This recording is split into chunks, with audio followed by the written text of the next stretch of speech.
Hello, welcome. In this short video, let us look at the definition of the system and also different types of connections for multiple systems. So first, let us look at the definition of a system can be defined as basically a transformation of an input to a desired output.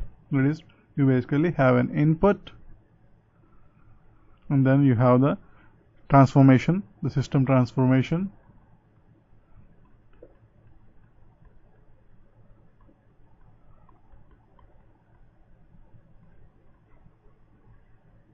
And then this input is transformed into a desired output. The input can be either continuous time signal or it can be a discrete signal x of n. The output can be a continuous time signal y of t and a discrete time signal y of n. Usually if an input is a discrete time signal, the output is also a discrete time signal. It is for x of n, we get y of n unless we use a discrete to or digital to analog converter. Similarly, for a continuous time signal input, the output is usually continuous time output unless there is a sampler involved. That is a analog to digital or analog to discrete. That is a continuous to discrete conversion involved. That is x of t usually results in y of t. That is a continuous input results in continuous output and discrete input results in discrete output. However, it is also possible to convert continuous time to discrete time by using a sampling technique.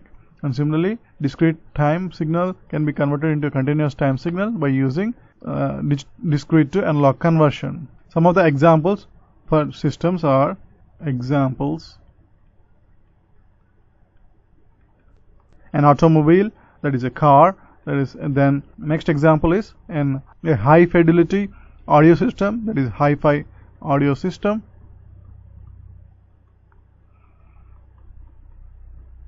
Another example is a digital image processing software program, digital image processing software.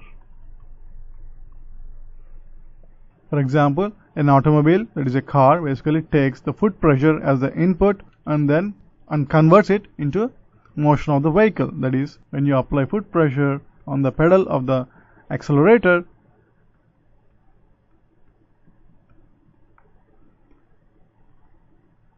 this is the car engine, that is an automobile engine, converts this pressure on the pressure on the pedal to motion of the tires, that is motion of the vehicle.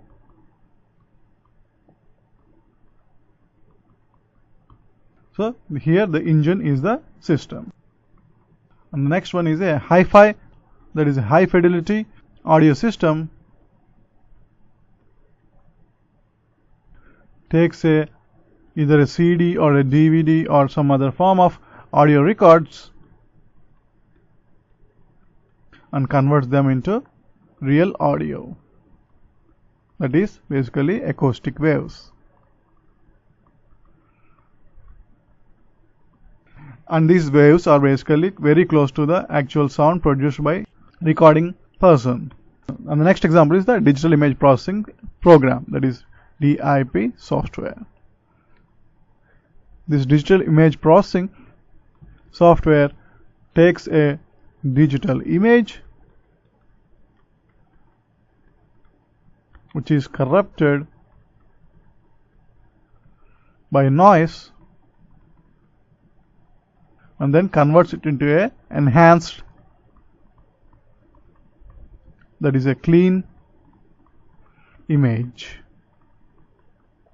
For example, a simple averaging filter can remove noise from an image and produce a cleaner image. So these three are practical examples of systems. Clearly the car engine and the hi-fi audio systems are working in continuous time, and the DIP, that is digital image processing software, is working in discrete time.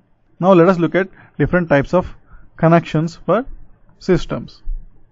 That is, when you have multiple systems,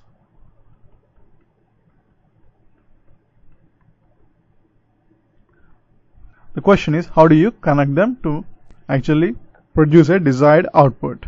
The first type of connection is series connection, where you have say 2 or more systems, and then you have the input x of t, then the input goes through the system 1,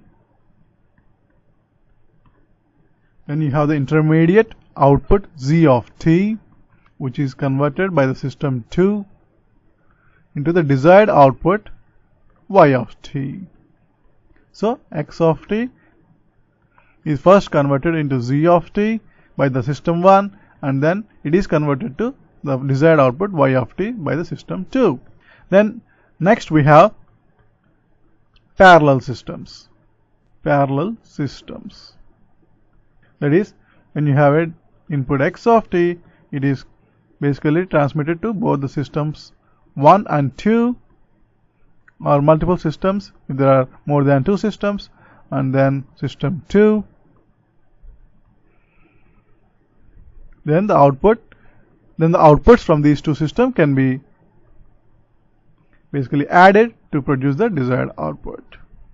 And the next type of connection is a combination of both series and parallel systems. That is series and parallel.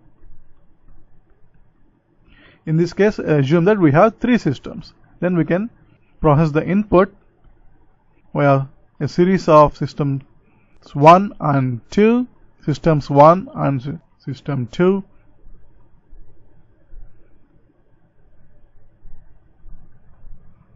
And then the input is also transmitted through system 3, which is in parallel to the systems 1 and 2. And then the final output can be combined to produce the desired result. Note that in this case we are basically using both the series connection and also a parallel connection. That is, this type of connections are combination of these two series and parallel systems. Let us look at an example illustrating this type of multiple systems. For example, if you want to produce an output y of n, which is defined by the following mathematical relation, that is 2 times the input x of n minus square of the input whole squared. We have to process the input through 3 systems. That is, we have the input x of n, which is processed through basically multiplied by 2 in the first system, and then square, that is a nonlinear operation, in the second system, and then we finally combine these 2 outputs, that is 2 times x of n minus square of x of n. So we have a minus here, and the final output is processed by another squaring system, which finally gives our y of n. So we have 2 times x of n minus square of x of n, and again whole squared to give the desired output y of n. So this is a system that contains both parallel and series connections. Thanks for watching.